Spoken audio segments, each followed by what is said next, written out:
Hello and welcome to the Wicked Things podcast. The story you are about to listen to is called Stadler House Book 1 Anna. After a near-death experience changes a young orphan child's life forever, the benevolent Dr. Stadler uses his bleeding-edge therapy to help her and other children at his group home return to a life of normalcy. This short story brings to life the challenges faced by trying to help one small group of children survive their common pasts.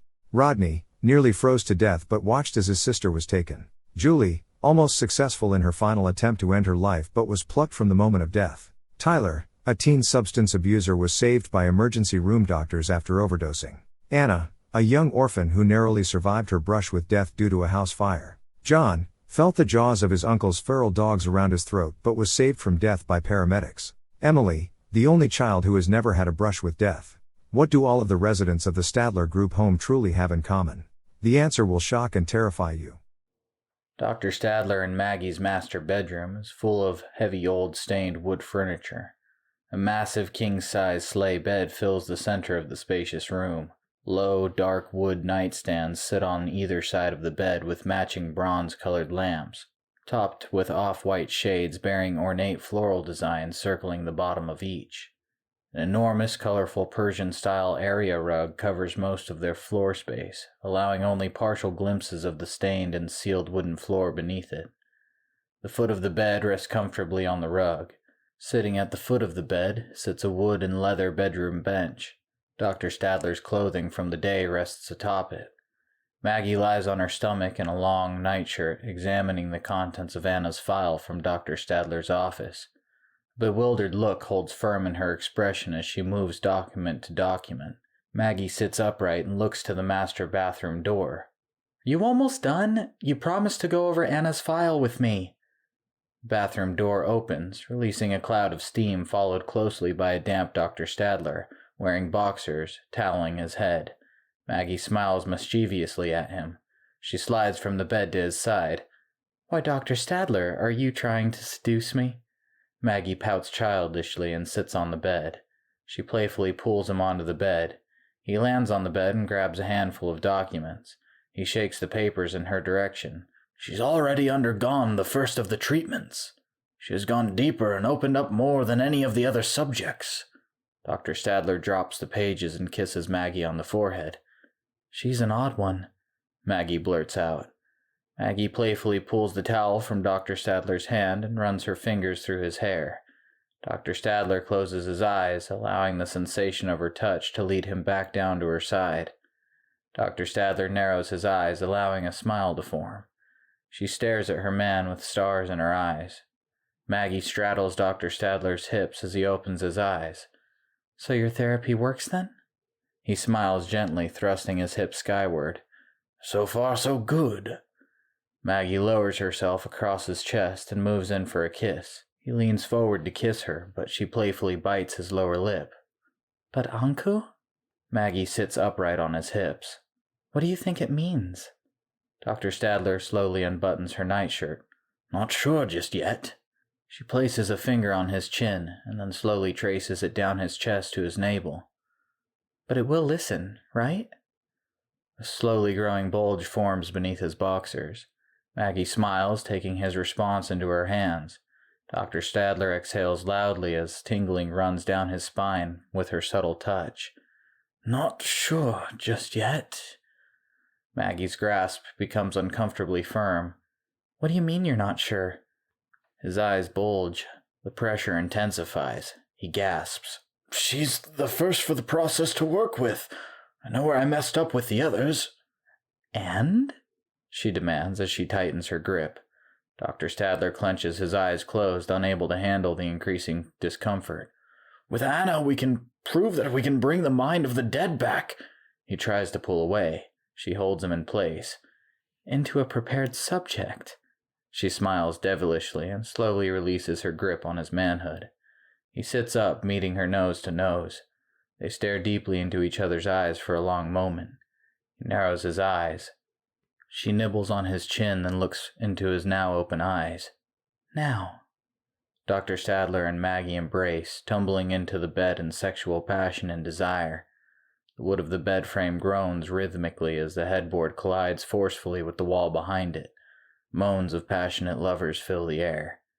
Lightning from the storm outside offers a glimpse to each lover's inhibition-free focus. A flash of lightning reveals Anna standing a silent and ghastly vigil in the room just outside the view of the Stadlers. She exits silently through the door amidst the loud sounds of passion generated by the couple. Crawling on all fours closely behind her are two shadowy figures in vaguely human shapes. Pop music passes into the hallway from the second-floor bathroom. The large mirror opposite the shower casts only a blurry reflection because of the steam and humidity hanging freshly in the air.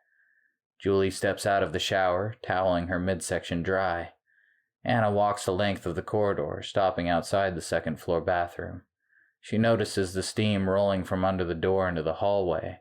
Anna smiled ghoulishly as she stared at the door. Julie tosses the wet towel on top of the cluttered his and hers bathroom countertop. She snatches a fresh dry towel from the bathroom closet. Julie hums along to the song playing on the radio. Julie stands wet and naked in front of the bathroom mirror, toweling her hair dry.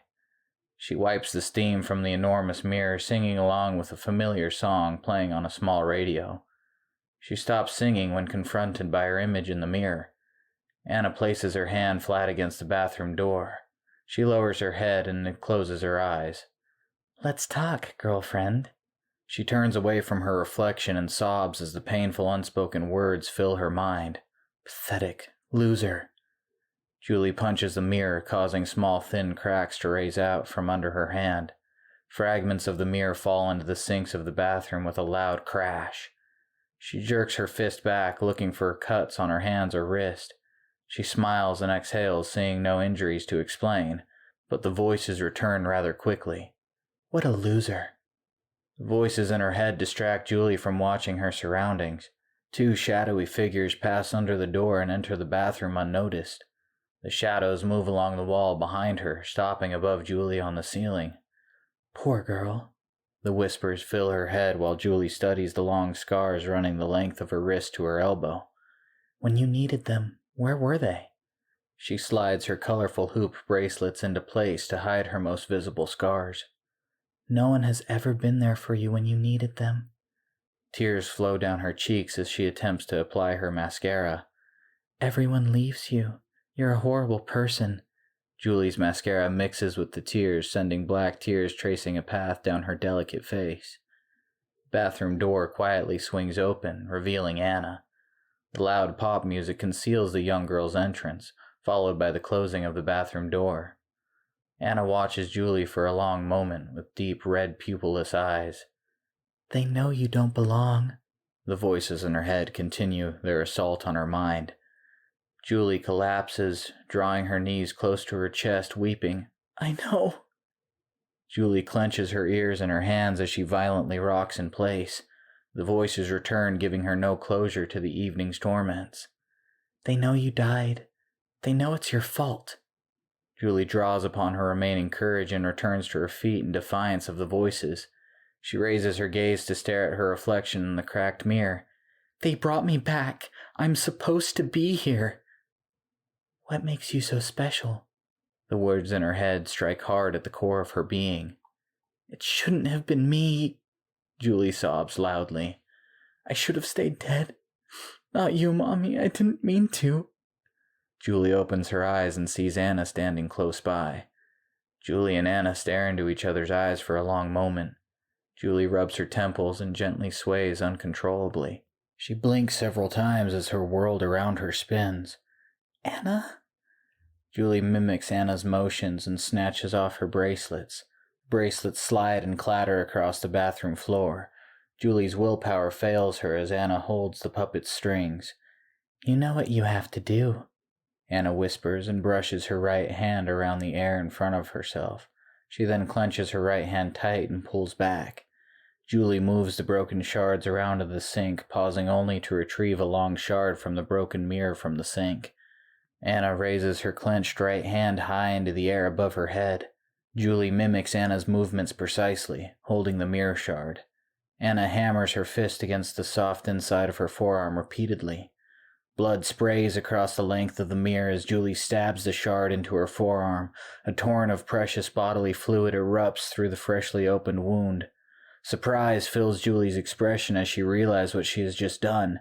She touches inside one of the newly inflicted wounds, confused by the lack of sensation. The young woman's vision becomes blurry. Julie slumps to the floor, unaware that the lack of sensation comes from both shock and trauma that will now allow her to pass beyond the veil.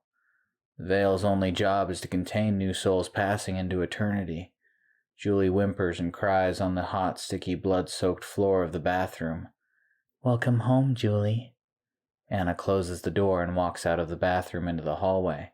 She steps back to avoid colliding with Emily. "Where have you been?" Emily asks, seemingly oblivious to the events that have transpired so far this evening. Anna shrugs. "Downstairs, watching the rain. It really puts me at peace." Emily smiles and shows Anna a small nail polish kit. "Let's do your nails." Before Anna can offer any resistance, Emily seizes Anna by the wrist and leads her off to their bedroom. Anna glares at the innocent child, dragging her close behind. John enters the game room as the lights flicker because of a short surge caused by a lightning strike outside the group home.